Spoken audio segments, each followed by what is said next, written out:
Sabina Chege for this thoughtful and forward-looking motion, Mr. Speaker, and I think it's because of her experience as a good chair of the former Committee on Health in the 12th Parliament.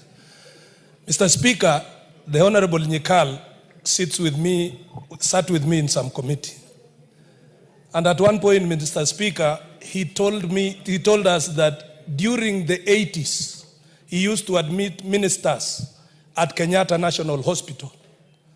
There was a time in this country, Mr. Speaker, when public facilities were better than private facilities.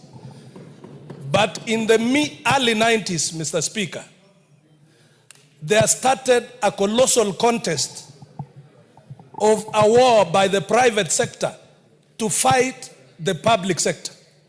And they started with our hospitals, our schools, and our universities.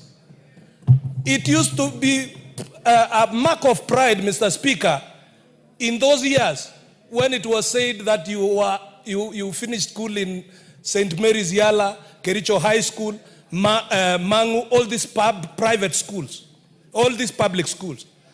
But a time came when the private sector watered down the public sector.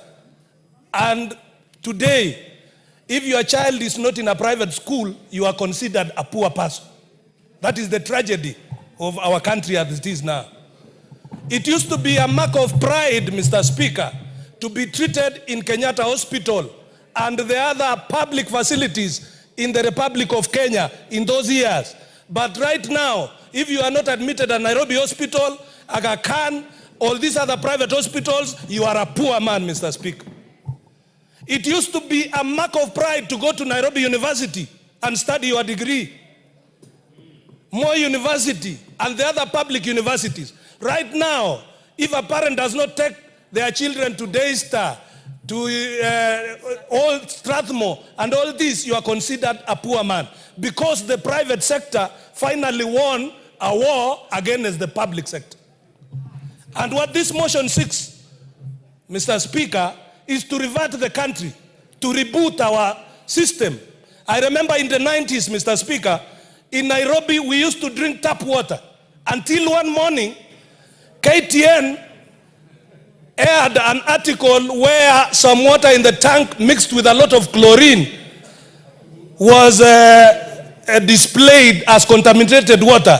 And the following week, there was serious advertisement of mineral water in the name of Keringet. That's how we lost our country, Mr. Speaker.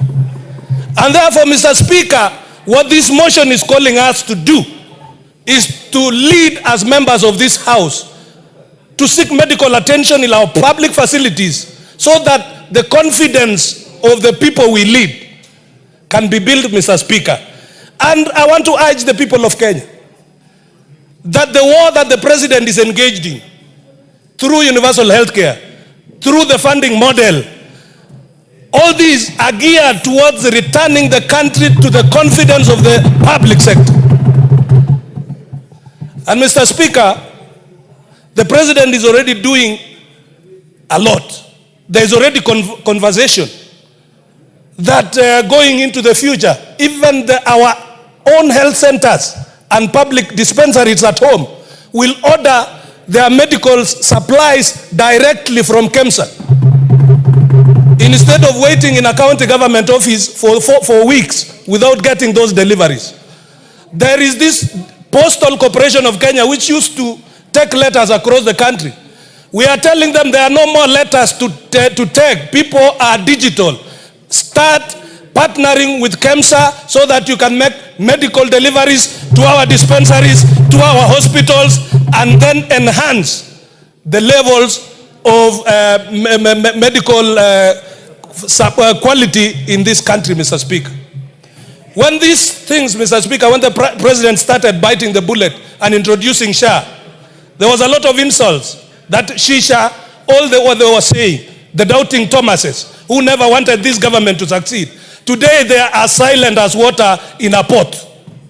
They are only selling now a narrow, tribal agenda because this government is delivering on its mandate.